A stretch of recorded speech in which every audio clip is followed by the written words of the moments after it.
امام ابو حسن رحمه الله فرمایي وای زه حج ته لاړم په بیت الله شریف کې مې یوه ښځه ولیدله الله جل جلاله ورته ډېر زیات حسن او جمال ورکړی ډېره ښایسته ښځه وه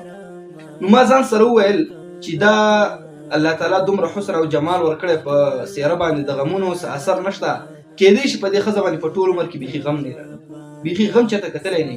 نو ابو حسن رحمه الله فرمایي وای دې ښځې دا خبره واورېدله وای ما ته ویل ای سړی ته څنګه دا خبره کوې چې ما په ټول عمر کې بیخي غم نه کتلی زه په ما باندې په یوازې ځان دومره ډېر غمونه راغلي چې هېڅوک راسره پکې شریک نه دي نو دا امام ابو حسن رحمه الله ورته فرمایي په تا باندې څه رقم غمونه راغلي لږ ماته بیان وکړه دغه ښځه ورته بیان کوي وایي د غټ اختر ورځ وه زما خاوند ګډ راوستلو په څه دا یې حلالولو کله چې حلال کو ذبح یې کو په دغه وخت کې زما دوه بچي یو مشر یو کشر دا مشری بچی مې راغی دی کشري ته ویل چې وروره هغه ورته ها وایي خبر نه یې وایي چې زموږ پلار خو ګډ حلال کو ګډ یې ذبح کو وایي څنګه یې ذبح کو وایي ته سمله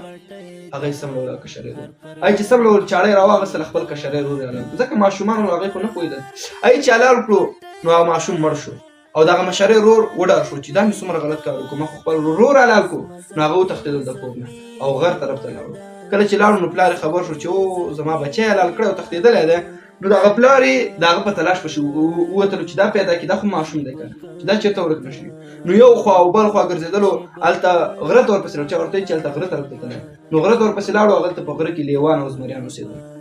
کله چې غره ته وررسېږي ګوري نو هغه زوی یې لیوان خوړلی او سرې ویرې پروت و پلار چې دا حالت وکتل یو زوی په کور کې مړ شوی یو زوی دلته لیوان خوړلی نو دا دومره لوی غم یې برداشت نه کړو پلار یې په هماغه ځای کې هټ هټۍ پرې راغی او مړ شو زړه یې وچاودېدی د ډېر خفګان د وجې نو په دغه وخت کې دا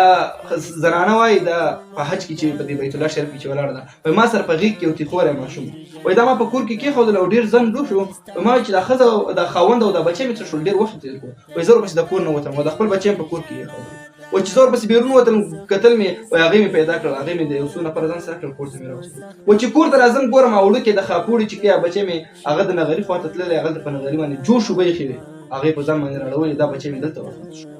3 بچي په یو ورځ باندې وفات شول او خاوند سره بچی یو حلال شو یو لیوان وخوړلو یو هلته لا د خاوند چې هغه هټ هټې شو بل په نغري ته لاړو هغه په ځان باندې شو بل نو 4 مړي ورکړو شول وایي بله لور مې په بل کلي کې اوسېدله هغه چا خبره کړله چې پلار دې وفات شو او 3 وروڼه دې مړه شوي دي وایي هغه چې دا ټوله قیصه واورېدله هغه لور مې ورته مړه شوله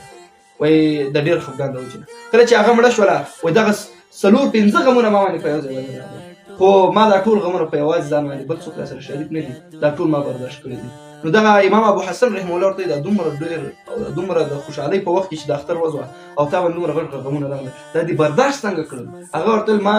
د الله تعالی آیات مبارکه راته د قرآن کریم نه یاد شو چې ان الله مع الصابرین انما یوفى الصابرون اجرهم بغیر حساب وایي دا مې چې واورېدل ما چې د صبر نه بغیر بله لار نشته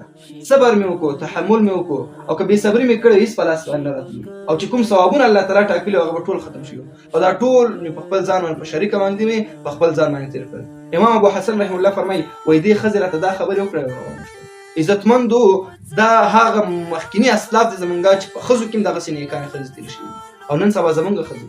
که چېرته غم خو په هر چا باندې راځي غم خو دروند دي الله تعالی یې ترې خلک وساتي خو دا خو راتلونکی دی کله چا پلار وفات شي یا خاوند وفات شي هغې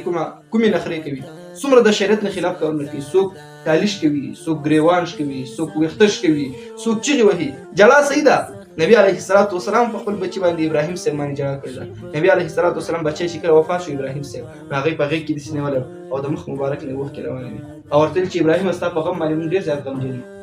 او د مخ مبارک نه اوښکې را روانې بل صحابي ورته یا رسول الله تاسو هم ژاړئ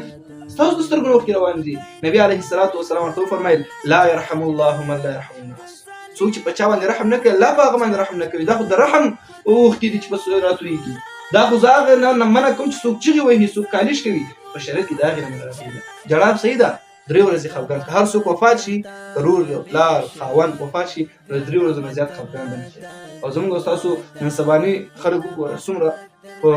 په میاشتو په کلونو خلک خفګان کوي دا په کار نه دا شریعت نه